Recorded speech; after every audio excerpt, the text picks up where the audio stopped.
بسم الله الرحمن الرحيم الحمد لله رب العالمين الصلاة والسلام على سيد المرسلين وعلى آله والصحابة الأكارم الغرر أما بعد السلام عليكم ورحمة الله وبركاته. Bienvenue à tous et à toutes dans ce nouvel épisode de notre série Ramadan sur les traces des Salaf. Aujourd'hui, nous allons découvrir une autre femme parmi les grandes figures de l'histoire de l'islam. Une femme dont la vie fut marquée par l'épreuve, la patience et une foi profonde. Elle connut les débuts difficiles de l'islam, l'exil, la séparation et la douleur. Mais elle traversa tout cela avec une confiance totale en Allah subhanahu wa ta'ala. Et Allah lui accordera par la suite un immense honneur, à savoir devenir l'une des mères des croyants. Aujourd'hui, nous allons donc découvrir ensemble la vie de Salama, l'épouse du prophète sallallahu alayhi wa sallam. Salama, de son vrai nom, Hind bintu Abi Umayya al-Makhzoumiyya. Car en vérité, Salama signifie la mère de Salama. Et Salama, donc, c'est son fils. Mère des croyants est l'une des grandes femmes de l'histoire de l'islam. Elle se distingua par une intelligence remarquable, une sagesse profonde et une foi ferme. Elle est née à la Mecque, elle grandit dans la maison de son père Abu Umayya, l'un des notables de Quraysh, puis épousa son cousin Abu Salama ibn Abd al-Asad al-Makhzoumi, qui fut lui aussi parmi les premiers musulmans. Elle compte parmi les premières à avoir embrassé l'islam et participa avec son mari Abu Salama à la première émigration vers l'Abyssinie lorsque les musulmans furent persécutés à la Mecque. Mais la nostalgie de leur terre natale et le manque éprouvé pour le prophète sallallahu alayhi wa sallam et les musulmans les poussa à revenir à la Mecque lorsqu'ils apprirent la conversion de Omar ibn al-Khattab et de Hamza ibn Abd al-Muttalib, radiyallahu anhuma. Malheureusement, ils découvrirent sur place que les persécutions contre les musulmans continuaient. Son mari Abu Salama participa aux batailles de Badr et de Uhud. Lors de la bataille de Uhud, il fut blessé. Plus tard, le prophète sallallahu alayhi wa sallam l'envoya à la tête d'une expédition contre les Banu Asad. À son retour, sa blessure ancienne se réouvrit, s'infecta et il mourut de cette blessure. Radiyallahu anhu wa rahmatullah alayhi. Après la mort de Abu Salama, Salama resta avec ses 4 enfants. Elle était déjà d'un âge avancé, mais plusieurs compagnons, soucieux de soutenir cette famille, demandèrent sa main, parmi eux, Abu Bakr et Omar radiyallahu anhuma. Finalement, le prophète sallallahu alayhi wa sallam lui-même la demanda en mariage. Elle répondit: « Ô messager d'Allah, quelqu'un comme toi ne peut être refusé, mais j'ai 3 problématiques. C'est-à-dire que j'ai 3 défauts qui pourraient te déranger.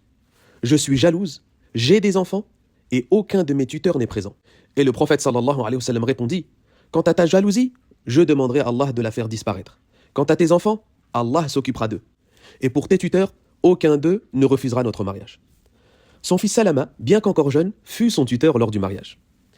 Salama fut une femme d'une grande sagesse. Son conseil donné au prophète sallallahu alayhi wa sallam lors du traité de Hudaybiyah fut déterminant et témoigne de la profondeur de son intelligence et de sa sagesse. Elle fut également une grande transmettrice du savoir. Elle rapporta plus de 300 hadiths et enseigna aux musulmans de nombreux aspects de la vie du prophète sallallahu alayhi wa sallam. Connue pour sa piété, sa clairvoyance et sa patience, sa vie demeure un exemple lumineux pour les croyants et les croyantes et particulièrement pour les femmes musulmanes. Salama radiyallahu anha vécut longtemps et mourut à Médine vers l'an 59 de l'Hégire, à l'âge d'environ 84 ans. Qu'Allah subhanahu wa ta'ala l'agrée et lui fasse miséricorde. Taïb, donc c'était une petite biographie de Salama. Passons maintenant au récit que je souhaiterais partager avec vous, dans lequel on essaiera, comme d'habitude, de tirer des enseignements. Lorsqu'Allah subhanahu wa ta'ala permit ensuite aux musulmans d'émigrer vers Médine, une histoire remarquable, frappante et douloureuse se produisit avec Salama et son mari. Une histoire qui illustre les plus hauts degrés de sacrifice et de patience pour Allah subhanahu wa ta'ala. Abu Salama, le mari de Salama du coup, fut en effet le premier des compagnons du prophète sallallahu alayhi wa sallam parmi les Banu Makhzoum à émigrer vers Médine. Il émigra environ 1 an avant Bay'atul Aqabatul Kubra, ce célèbre pacte d'allégeance prononcé par les Médinois envers le prophète sallallahu alayhi wa sallam, qui a eu lieu environ 13 ans après la révélation, quelques mois avant l'émigration du prophète sallallahu alayhi wa sallam vers Médine. Salama raconte elle-même cette épreuve difficile qu'elle traversa durant cette émigration. Elle dit: « Lorsque Abu Salama décida de partir pour Médine, il prépara sa monture pour moi, m'y installa et plaça notre fils Salama ibn Abi Salama sur mes genoux. Puis il sortit en tenant la bride du chameau pour me conduire. Mais lorsque les hommes de mon clan, les Banu al-Mughira, nous ont vus, ils se levèrent et s'adressèrent à mon mari. Et ils lui ont dit: « Quant à ta personne, quant à toi, nous ne pouvons pas t'empêcher de partir. Mais en revanche, ta femme, celle-ci, elle est des nôtres. Autrement dit, elle fait partie de notre tribu. Pourquoi nous te laisserons l'emmener à travers le pays ?» Ils arrachèrent alors la bride du chameau de ses mains et m'emmenèrent avec eux. Elle poursuit en disant: « Puis les Banu Abd al-Asad, la famille d'Abu Salama cette fois-ci, se mirent alors en colère et dirent: « Par Allah, nous ne laisserons pas notre enfant auprès d'elle, puisque vous l'avez arraché à notre compagnon, c'est-à-dire de son père. » Et ils se mirent alors à tirer notre fils Salama, chacun de leur côté, au point que son bras fut disloqué ou déboîté, puis les Banu Abd al-Asad l'emmenèrent avec eux. Quant à mon clan, les Banu al-Mughira me gardèrent de force auprès d'eux, tandis que mon mari, Abu Salama, partit seul vers Médine. Ainsi on me sépara de mon mari et de mon enfant. Elle poursuit en disant: « Chaque matin je sortais et je m'asseyais à Al-Abtah, pleurant jusqu'au soir. Je continuais ainsi pendant près d'1 année. Petite parenthèse, Al-Abtah, ce lieu, en réalité, c'est une vallée étendue à l'extérieur de la Mecque, probablement un endroit où les gens pouvaient s'asseoir, où les gens également passaient, pouvaient se rassembler ou faire halte, tout simplement. Et d'ailleurs, les historiens expliquent que c'est à cet endroit que le prophète sallam avait campé juste après le Hajj, ce qui montre que c'était un lieu bien connu. Je ferme la parenthèse. Salama continue son récit et nous dit « Un jour, un homme de ma famille appartenant au Banu al-Mughira passa près de moi. Lorsqu'il vit mon état, il eut pitié de moi et dit à mon clan « Ne laissez-vous pas partir cette pauvre femme, vous l'avez séparée de son mari et de son enfant. Quand est-ce que vous allez la laisser tranquille ?» Ils me dirent alors, c'est-à-dire son clan, « Rejoins ton mari si tu le souhaites. » Et de la même manière, les Banu Abdul Asad, le clan de son époux, ont pu lui remettre également son fils, Salama, auprès d'elle. Salama poursuit en disant « Je préparai alors ma monture, pris mon fils sur mes genoux et me mis en route vers Médine pour rejoindre mon mari. Je n'avais personne avec moi parmi les créatures d'Allah, c'est-à-dire qu'elle était seule. Je me disais, je continuerai ma route avec l'aide de ceux que je rencontrerai jusqu'à parvenir à mon mari.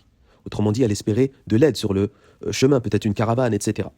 Elle poursuit le récit en disant « Lorsque je suis arrivé à Tan'im, c'est un endroit, j'ai rencontré Uthman ibn Talha ibn Abi Talha, de la tribu des Banu Abd ad-Darr. Il me demanda « Où te rends-tu, ô fille de Abu Umayya ?» Je répondis « Je vais rejoindre mon mari à Médine. » Il dit « N'as-tu personne avec toi ?»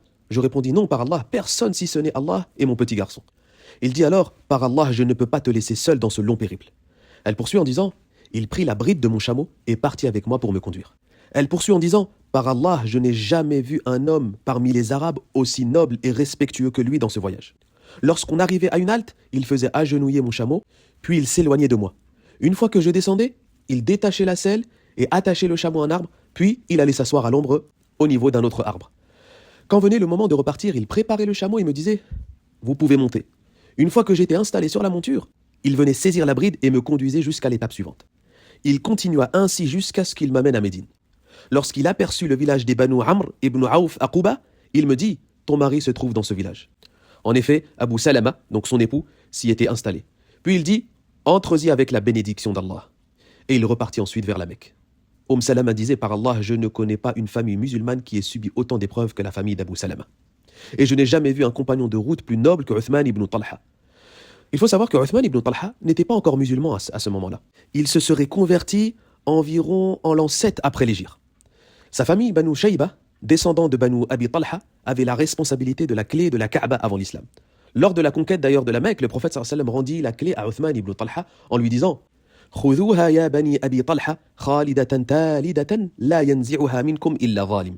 Ce qui signifie prenez-la, ô Banu Abi Talha, elle restera entre vos mains pour toujours, transmise de génération en génération, personne ne vous l'enlèvera, sauf un injuste. Et effectivement, jusqu'à aujourd'hui, la clé serait toujours confiée à la famille des Banu Shayba, descendants de cette lignée. Voilà encore une histoire marquante et frappante dans laquelle on peut tirer plusieurs enseignements. Le premier enseignement que l'on peut tirer de ce récit, eh bien, c'est une grande leçon sur le prix de la foi et de l'engagement. Ce récit montre que l'islam des premiers croyants n'était pas seulement une conviction intellectuelle, mais un engagement qui demandait parfois de tout sacrifier. Salama ne fut pas seulement séparée de sa terre ou de ses biens, elle fut séparée de son mari, de son enfant, de sa famille, de sa sécurité, et malgré cela, elle resta ferme, elle resta déterminée. Cela nous rappelle la parole d'Allah subhanahu wa ta'ala. Les gens pensent-ils qu'on les laissera dire « nous croyons » sans être éprouvés? Aujourd'hui, malheureusement, parfois on constate l'inverse. Certains abandonnent une pratique religieuse pour une pression sociale, pour une moquerie, pour un regard, ou simplement pour le confort, voire même parfois pour plaire à certaines personnes. Eux, en revanche, ont sacrifié leur vie pour leur foi. Ils n'avaient que faire des regards des autres. Ils n'avaient que faire de l'opinion des autres. Mais malheureusement, parfois, nous avons du mal à sacrifier une habitude, un regard, un plaisir pour Allah subhanahu wa ta'ala. La foi véritable, en réalité, se manifeste très souvent dans l'épreuve.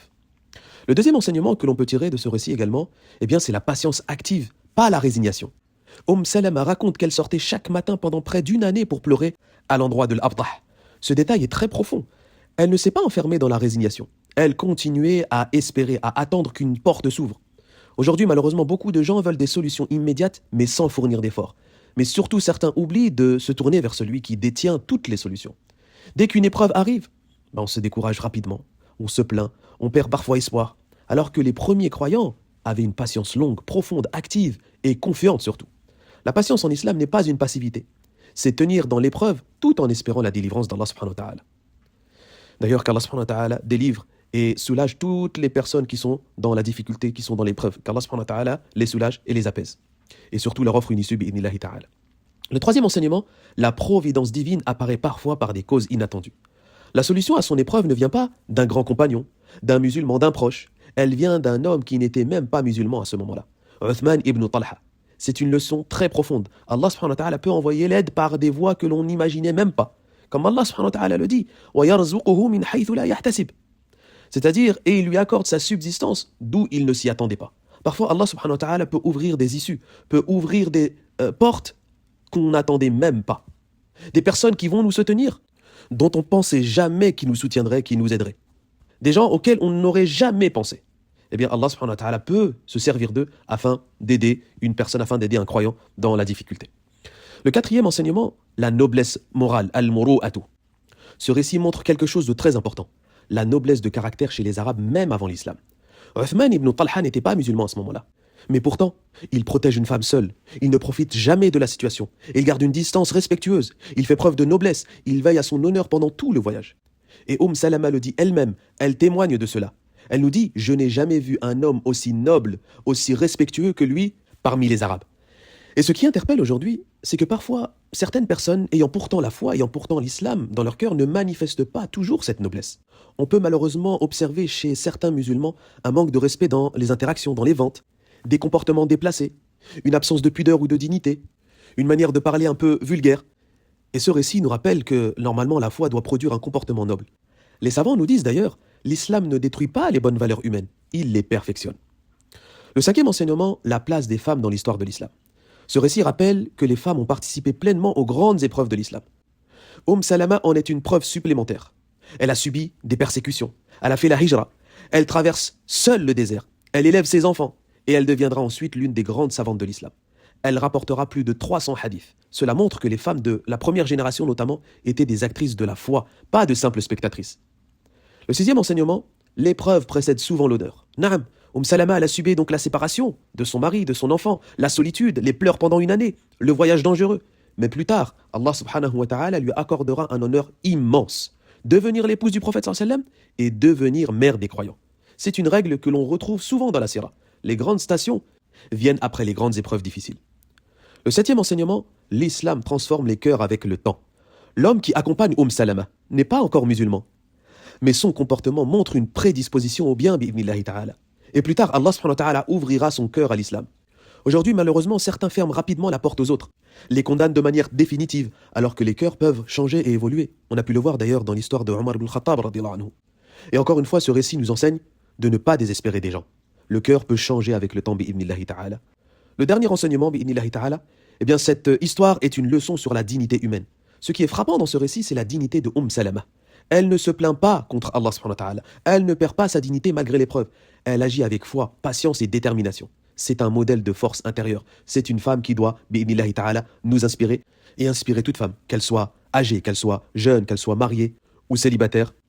Salama doit rester dans l'esprit de chacun, bi'idhnillahi ta'ala. Car son histoire reste l'une des plus touchantes et les plus profondes de la sira. Qu'Allah subhanahu wa ta'ala l'agrée, lui accorde son vaste paradis, qu'il nous inspire par sa sagesse, qu'il nous accorde la même patience dans les épreuves et la même confiance sincère en Allah subhanahu wa ta'ala. Allahumma taqabbal minna siyamana wa qiyamana wa a'malana waj'alna mimman yastami'una al-qawla fayattabi'una ahsanah. Amin ya rabbal alamin. Sur ce, je vous dis à la prochaine pour un nouveau podcast bi'idhnillahi ta'ala. Qu'Allah vous préserve. Wallahu a'la wa a'lam. Wassalamu alaykum wa rahmatullahi wa barakatuh.